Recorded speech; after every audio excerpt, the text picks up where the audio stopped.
Hello everyone. तो आज हम फिर से एक पाथफाइंडर का क्वेश्चन देखने वाले हैं। तो ये क्वेश्चन है चेक योर अंडरस्टैंडिंग का, क्वेश्चन नंबर 9। और ये इस क्वेश्चन का खास बात है कि हम लोग इसे थोड़ा ऑप्टिमाइजेशन यूजिंग ग्राफ से कर सकते हैं।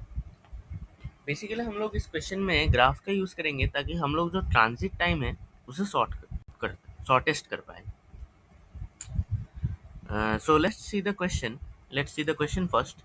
The question says a fun drive in amusement park runs between two spots that are 2 kilometers apart. For safety reasons, the acceleration of the driver is limited to plus minus 4 meter per second square, and the jerk, that is the rate of change in acceleration. The rate of change in acceleration is limited to plus minus 1 meter per second square.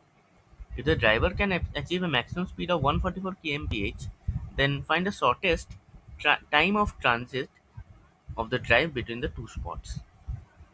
तो पहले तो हम लोग को सारे kmph और kilometre को metre में कन्वर्ट करें तो इजी हो जाएगा कैलकुलेशंस। तो 144 into 5/18 will come out to be 40 meter per second. तो ये होगा मैक्सिमम स्पीड।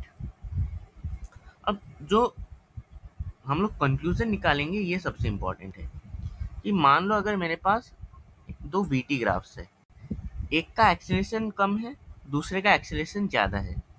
तो अगर सेम डिस्टेंस कवर करना हो तो जिसका एक्सेलरेशन a2 जो ज़्यादा है a1 के कंपैरिजन में, उसको कम टाइम लगेगा t2 as compare to a1 वाला एक्सेलरेशन जिसको ज़्यादा टाइम लगेगा जो है t1।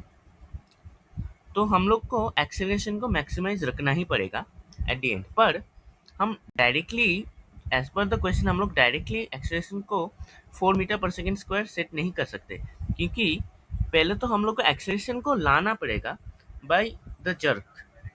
तो हमें जब velocity graph time graph draw करेंगे इन्वॉल्विंग द जर्क, तो ये मान लेते हैं J1 है और ये J2 है, क्योंकि J2 का जो कर्वेचर है वो ज़्यादा है, मतलब वो थोड़ा ज़्यादा ही चपटा टाइप का है। तो J2 should be greater than J1, और जो डिस्टेंस J1 के सहारे कवर किया जा सकता है उसमें जो टाइम लगेगा वो J2 के सहारे उससे कम टाइम लगेगा। तो हम लोग एक चीज़ कंक्लूड कर सकते हैं कि जर्क को मैक्सिमाइज रखना है। Jerk should be maximum. This is second conclusion, and first conclusion is acceleration should be maximum. These two conclusions will help me to analyze the given problem. As we know that area between VT graph gives the distance covered. So मान लेते हैं ये मेरा VT graph है।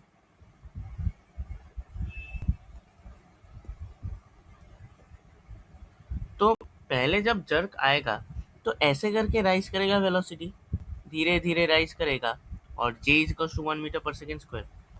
फिर ये जो acceleration ये कांस्टेंट हो गया, तो ये वेलोसिटी लीनियरली बढ़ना चालू करेगा। अब एक टाइम आएगा जब मुझे वेलोसिटी को कांस्टेंट करना पड़ेगा ताकि वो 144 किलोमीटर पर आवर से एक्सीड ना कर जाए।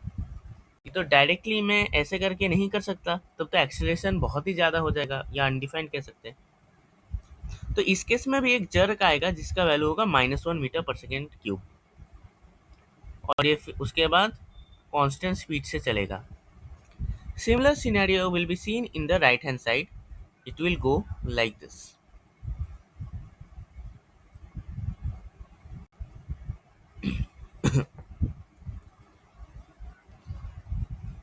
I assume that कि जो jerk और acceleration में जो time transit हुआ वो मान लेते हैं t1, तो सेकेंड हाफ में भी t1 ही होगा, और जो constant velocity वाला time transit है वो मान लेते हैं t2. As we know, this is 40 meter per second. So I can say that the total area A1, A2, A3, A1 plus A2 plus A3 को हम 2000 मीटर कह सकते हैं, एंड बाय सिमेट्री A1 को हम A3 के बराबर कह सकते हैं। ठीक है,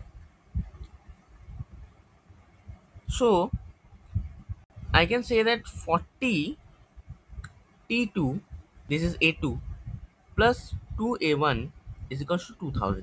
अब A1 हम लोग बिना इंटीग्रेशन से भी निकाल सकते हैं। कैसे? देखो कि ये जो पोर्शन है और ये पोर्शन लग रहा है बिल्कुल एक जैसे टाइप का है, मतलब ये सिमेट्री जैसा लग रहा है। अगर तुम इस कर्व का मिड पॉइंट देखोगे, उसके अबाउट ये ग्राफ सिमेट्रिक है। तो हम लोग A1 को बेसिकली, ये जो शेडेड एरिया है A1, इसको बेसिकली इस रेक्टेंगल का आधा एरिया कह सकते हैं। जो रेड बाउंड्री से मैं रेक्टेंगल दिखा रहा हूँ उसका आधा एरिया कह सकते हैं। तो हम A1 को 40 इंटू T1/2 लिख सकते हैं, is equal to 20 T1। So I get that 40 T2 plus 2 into 20 T1 is equal to 2000. From here T1 plus T2 is equal to 50. This is equation 1. हाँ, अब अगर मुझे 40 मीटर पर सेकेंड जो है वो निकालना है, तब मुझे थोड़ा बहुत इंटीग्रेशन करना पड़ेगा।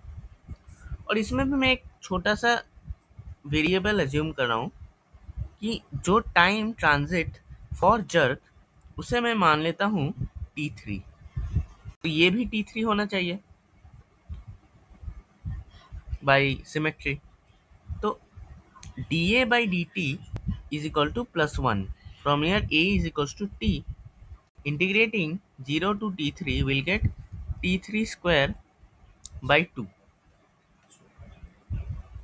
Right?